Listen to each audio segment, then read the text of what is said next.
when we push people in the social world, I think we all know what happens, which is often they push back, right? They don't just listen, they don't just roll over, they don't just go ahead.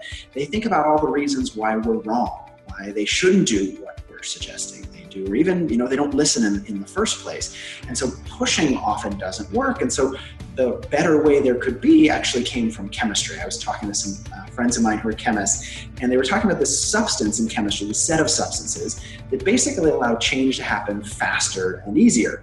And we won't go deep into chemistry here, but essentially chemistry, change takes a long time, at a lot of temperature, a lot of pressure, things don't happen. And these substances, what are called in chemistry catalysts, work in a very particular way. They don't just make change happen, they make change happen with less energy. Now, welcome to Grow Think Tank. This is the one and only place where you will get insight from the founders and the CEOs of the fastest growing privately held companies. I am the host. My name is Gene Hammett. I help leaders and their teams navigate the defining moments of their growth. Are you ready to grow?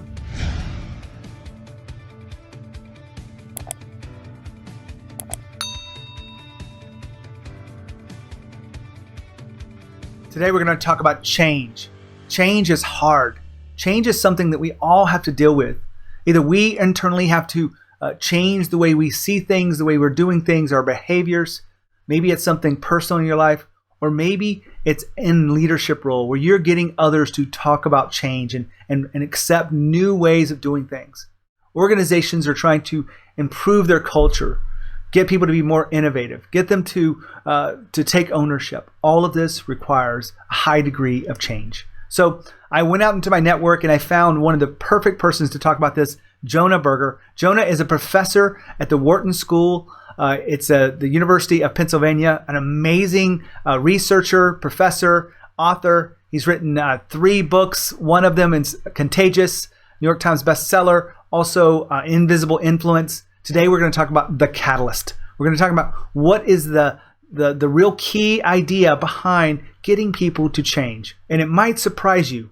Persuading them is not the best path. But inside this episode, we'll talk about what is the best path and what you can do about it as a leader driving change in your organization. Thanks for tuning in here to Grow Think Tank. Really excited about sharing this with you. And before you run, I have done so many interviews in the last few weeks. I have such an exciting time to share with you that those interviews have been organized into the 12 core principles of fast growth companies. So all you have to do to get that is go to genehammett.com/worksheet.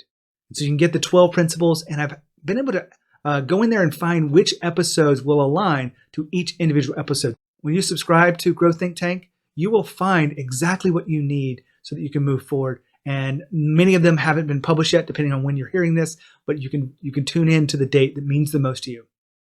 Here's the interview with Jonah Berger. Hi, Jonah. How are you? Hey, thanks so much for having me.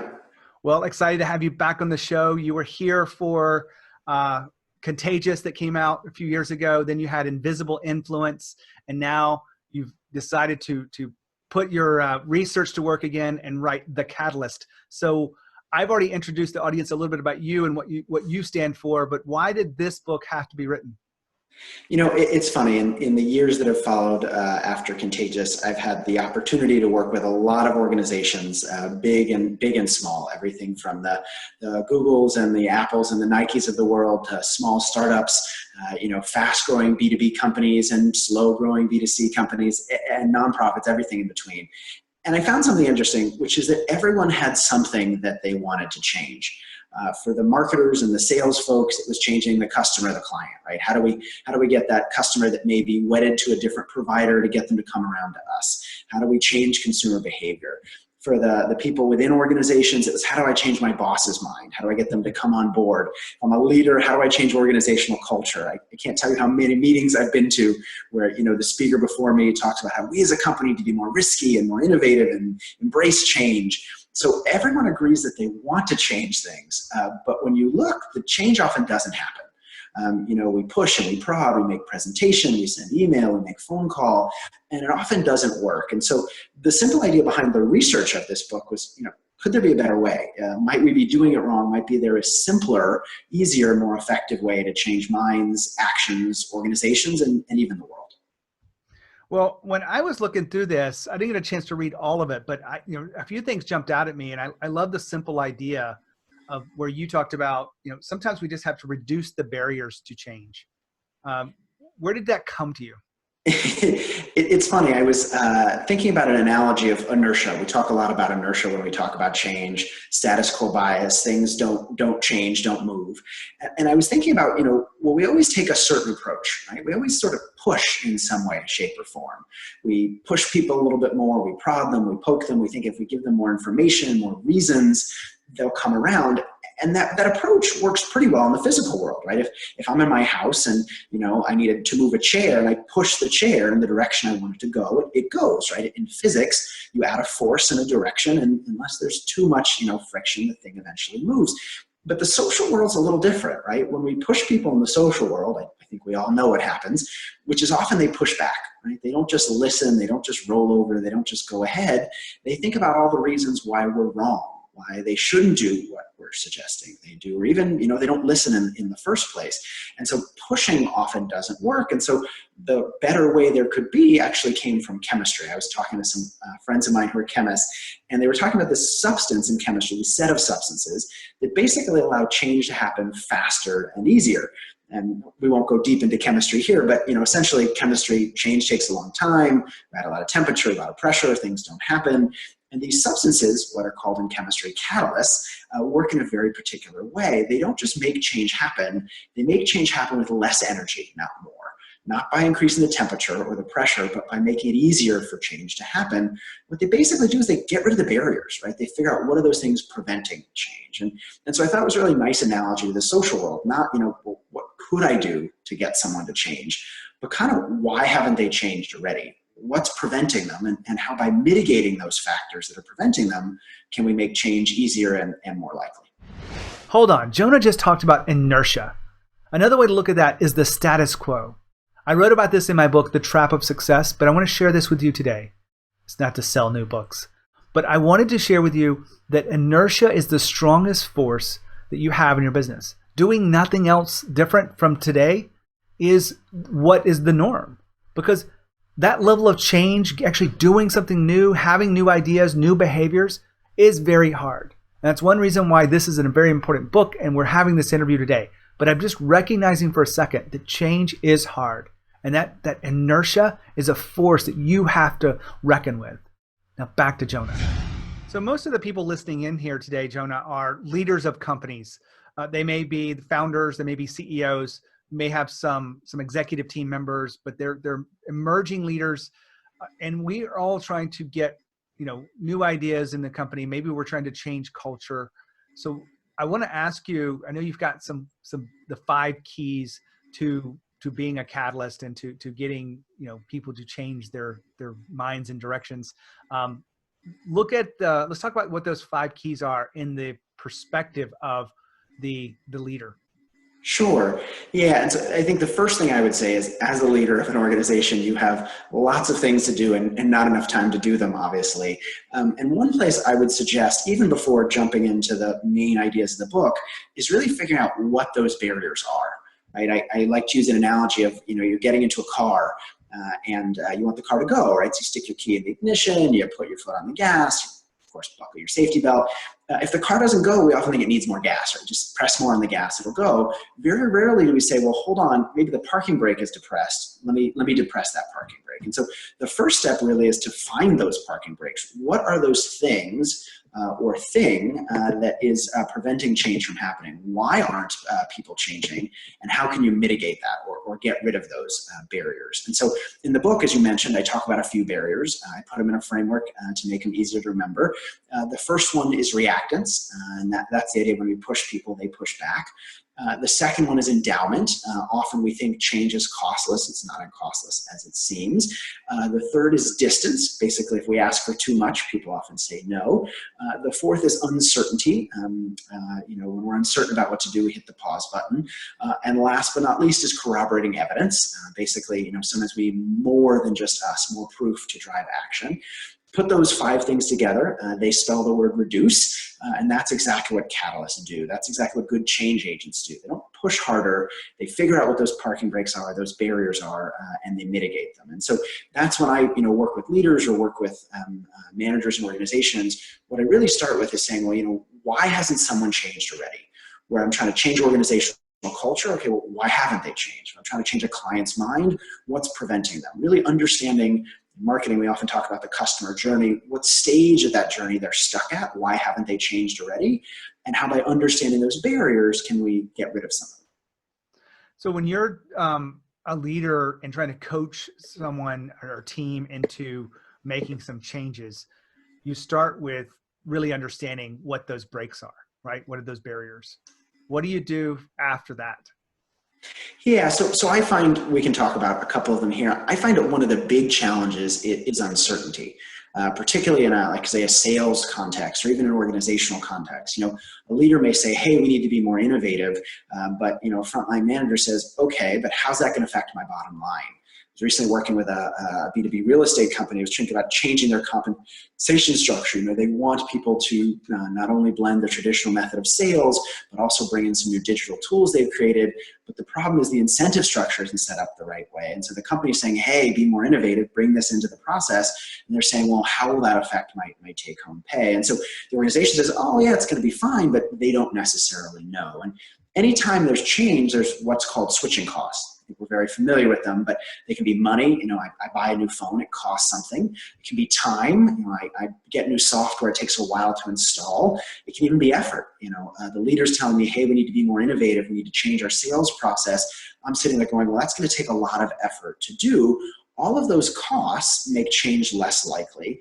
But the other challenge is the costs happen right away, and the benefits of those costs often happen later on. Right? So leaders asking me to change now. I have to deal with those costs now.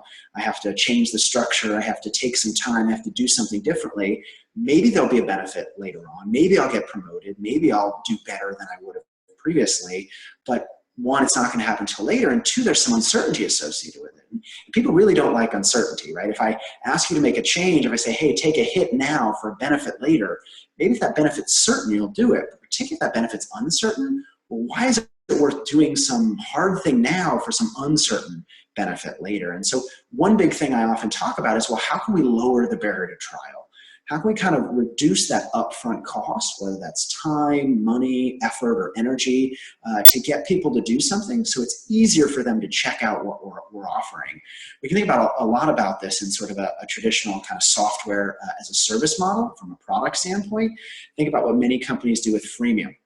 So you use Skype, for example, you use LinkedIn, you use New York Times Online or whatever publication you read. Often these channels use a freemium model where there's something for free. Up front, there's a product or service that doesn't cost anything, but later on there's a premium version you can upgrade to. So think about Dropbox, for example. They give you 2 gigabytes of storage for free. Now you might say, well, giving things away for free, how could you make money doing that? But what freemium really nicely does is it lowers that upfront barrier to cost. Rather than having to pay money up front to figure out whether I actually like Dropbox, whether Dropbox will work for me, this encourages me to check it out. And if I like it, I convince myself. And nobody is better than themselves at convincing themselves. Right? Anytime you want someone to do something, why not use them to convince themselves? And that's exactly what freemium and lowering the barrier to trial does. It makes it easier for people to experience an offering. I'll give you just one more example, but there's a great case of this in a sort of leadership management context. This guy wanted his boss to start a customer service initiative, basically saying, look, we're a bank, customers like us, but they don't love us. Sure, we're shaking their hand, we're giving them the lowest rate, but how can we really build loyalty to customers? He wanted to send them birthday cards and greet them by their first name and celebrate their anniversary and do all these sort of surprise and delight things that we see in other industries. Trying to convince his manager, look, we should do it, look, we should do it. Manager saying, no, no thanks. They brought in consultants, still said, no thanks. We're a bank, we're traditional, this is not going to work. So eventually the guy tried a very different approach. He basically put his manager in the situation that the customer would be in, right? So he found out his manager's birthday, he found out his anniversary, he found out when he was going on a trip. And for each of these things, he did these soft touches, right? He celebrated the guy's birthday. He knitted him a hat when he was going on a long trip. A different member of the leadership team, child was in a car accident, they raised money through Facebook. They did all these things that showed that they cared. And then the next meeting came around, and usually the boss would have said, "Oh, how do we know this is going to work?" But he didn't say that, because now I knew that it worked, because he had been through that same thing himself. And so the question really is kind of, how can you put people through an experience, whether it's freemium or not, that lowers that barrier to trial, that helps them see what it's like to experience what you want them to do and figure out the value themselves.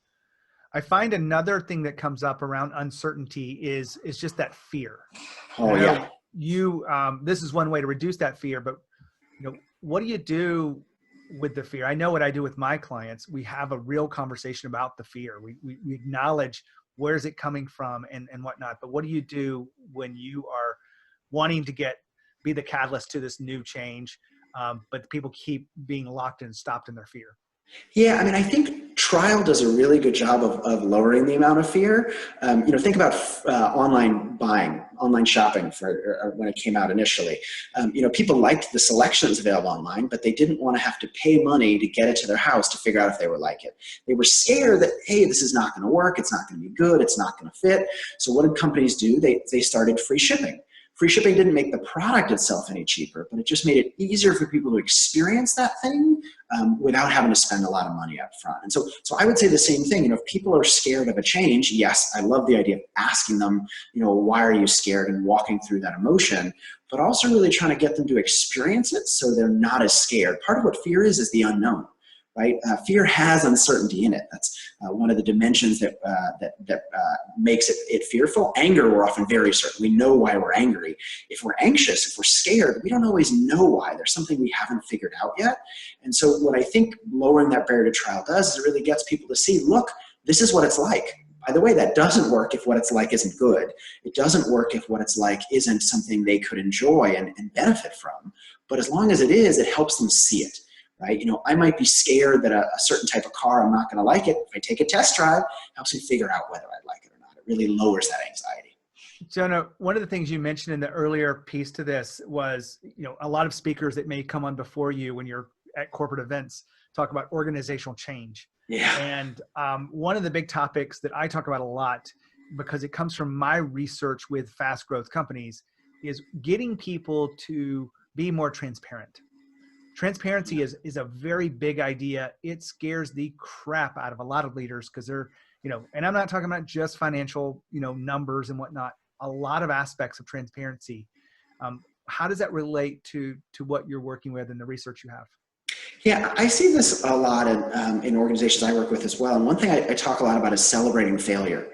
Right. So, I think there's a big incentive in companies large and small to make everything seem like it's a success. Right. You hire an ad agency, you want to know that things went up. You hire a social media company, you want to see your followers went up and the campaign was a big success.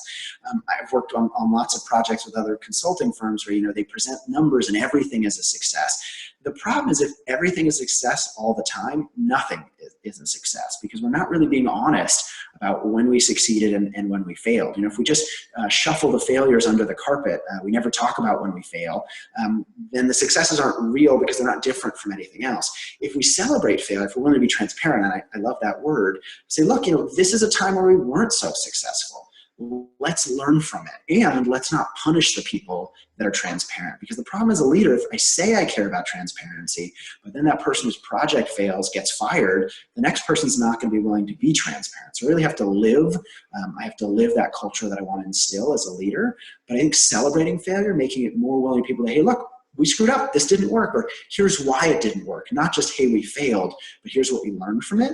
And I think smart companies are really doing that and encouraging employees to do that so they can learn from it, because not celebrating failure is dangerous. If everything's a success, not only does it cover up the falsehood, but then it's going to be hard for us to be successful long term because we're not really seeing what's going on. Hold on for a second. Jonah just talked about celebrating failure. I've talked about this on big stages across the country, internationally even, and I love this idea because companies just aren't comfortable enough to talk about their failure. But really progressive, really amazing companies and leaders are willing to celebrate failure. And I want you to also think about this. If you want your team to innovate, to do something beyond where they are now, and it doesn't have to be just some fancy technology or new business model. It could be the innovation of your processes. You want to invite them to fail. You want to make it okay. You want them to feel a sense of safety that if they fail, we can learn from it and move forward. Because these types of iterations are the backbone and the cornerstone of innovation and growth. Now back to the interview. Fantastic. Now, I know I've probably asked you a lot of things about the book. I would hold up the book right now, The Catalyst, for those that are watching the video. But if you're listening in, what is the one thing that you want people to remember about this book and apply it to their world? I think just, that simple place, and I think we started out and said this maybe a little bit earlier, but whenever we're trying to change something, whether it's a person's mind, an organization, the way an industry does business, not thinking what we could do to create change, but asking that question, why haven't they changed already? Right? What is that thing that I want someone, an organization, a set of people to do? Why haven't they done that thing already? And think about what's preventing them. Right? Are they not aware of it? If they are aware of it, as you said, what are they scared of? If they know the details, but they think it's not going to work, why do they think it's not going to work? Really thinking through those barriers. Is it that we've pushed too hard? Reactance? Is it that we've asked too much? Distance? Is it that anxiety or that uncertainty? That's uncertainty. Is it they need to hear more from multiple others before they're convinced? But, and there are other barriers beyond the ones I talk about in the book, but really identifying those barriers, those parking brakes, makes any change more likely. I like the way you work those back in. So, Jonah, thanks for being here on Growth Think Tank and sharing your wisdom and your research. No problem. Thanks so much for having me. What a great interview. I love talking to someone who understands the research behind their work, the science, so that we learn today that you don't have to push on people to get them to change. We can actually have conversations about the barriers of why they're not changing already. That's a key question that Jonah shared with us that I wrote down. And it's something I've used in my coaching client whenever I'm helping someone navigate a transformation in their own leadership in their own business. So if you have any questions about this today, Jonah may not be able to answer them right away, but I'd love to be able to interact with you. Make sure you reach out to me, gene@genehammett.com. I help fast growth leaders who are already successful create a new level of success. That's what this is all about. If you have any questions, make sure you reach out to me. Gene@genehammett.com is my email. As always, lead with courage. We'll see you next time.